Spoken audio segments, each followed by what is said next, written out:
Action ન્યૂઝમાં આપનું સ્વાગત છે। યાત્રાધામ ચાંદોદ પાસેના નંદેરિયા ખાતે સેંકડો શ્રદ્ધાળુઓએ વૈશાખ સુદ સાતમ એટલે કે ગંગા સપ્તમીની મહિમાવંત તિથિએ ગંગા નર્મદાના બેવડા સ્નાનનો લાભ મેળવી ધન્યતા અનુભવી। ભારતીય વૈદિક સંસ્કૃતિમાં ભારત દેશમાં અનેક તીર્થ સ્થળો છે। નર્મદા તટે મહાદેવજી અને દેવી દેવતાઓના મંદિરો આવેલા છે, જેમાં ચાંદોદ પાસેના નંદેરિયા ગામે નંદીની આરાધનાથી પ્રસન્ન થયેલા શિવજી સ્વયં નંદિકેશ્વર ઉપ જ્યોતિર્લિંગ મહાદેવ તરીકે હજારો વર્ષોથી ભક્તોના કલ્યાણ અર્થે વિદ્યમાન છે। ત્યારે આ નંદિકેશ્વર શિવાલયના કિનારે આવેલ નર્મદાજીના પવિત્ર જળમાં વૈશાખ સુદ સાતમે સ્નાન કરવાથી સર્વ પાપોમાંથી મુક્તિ મળે છે। સ્વયં માં ગંગાજી પણ શિવજીની આજ્ઞા મુજબ પ્રતિવર્ષ વૈશાખ સુદ સાતમે નર્મદા જળમાં સ્નાન કરવા પધારીને પોતાનામાં લદાયેલા પાપોમાંથી મુક્તિ મેળવે છે। ત્યારે આજે વૈશાખ સુદ સાતમ એટલે ગંગા સાતમના દિને ગુજરાત સહિત પર 5માંથી શ્રદ્ધાળુઓ આ તીર્થમાં ગંગા અને નર્મદા બંને નદીઓના પવિત્ર સ્થાનનો લાભ લેવા મોટી સંખ્યામાં આવી પહોંચ્યા હતા। બ્રહ્મ મુહૂર્તમાં નંદેરિયાના ગંગા ખાડીમાં પવિત્ર સ્નાનનો લાભ અને નંદિકેશ્વર મહાદેવજીના દર્શનો કરી શ્રદ્ધાળુઓ કૃતાર્થ થયા હતા। ગુજરાત સહિત દૂર દૂરથી પધારેલા ભાવિક ભક્તો માટે પરમ પૂજ્ય સ્વામી ભૂમાનંદ સાગરજી મહારાજ સહિત નંદેરિયા પંચાયત અને ટ્રસ્ટ દ્વારા સુંદર વ્યવસ્થા હાથ ધરાઈ હતી।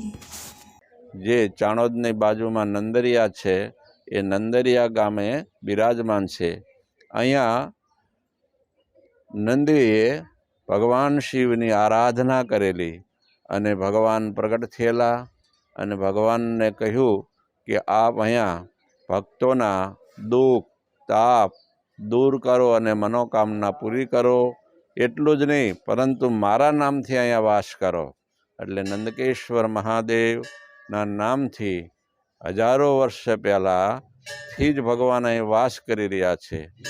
એકવાર यहाँ ગંગાજીએ પણ ભગવાનને પ્રાર્થના કરી કે મારી અંદર અનેક ભક્તો શ્રદ્ધાળુ આવે છે, અનેક પ્રકારના એ લોકોના પાપના બોજથી હું બહુત મતલબ દુઃખી છું, અર્થાત બોજો મારી ઉપર છે, તો આપ કંઈક કૃપા કરો। ત્યારે ભગવાન સદાશિવે કહ્યું કે હું અહીંયા નંદરિયા નંદકેશ્વર મહાદેવ નામ સે વાસ કરું છું અને આપ દર વર્ષે જેટલા પાપો હોય એ બધાય પાપો વૈશાખ સુદ સાતમના દિવસે અહીંયા આવો અને અહીંયા તમારા બધાય પ્રકારના પાપો ધોવાઈ જશે।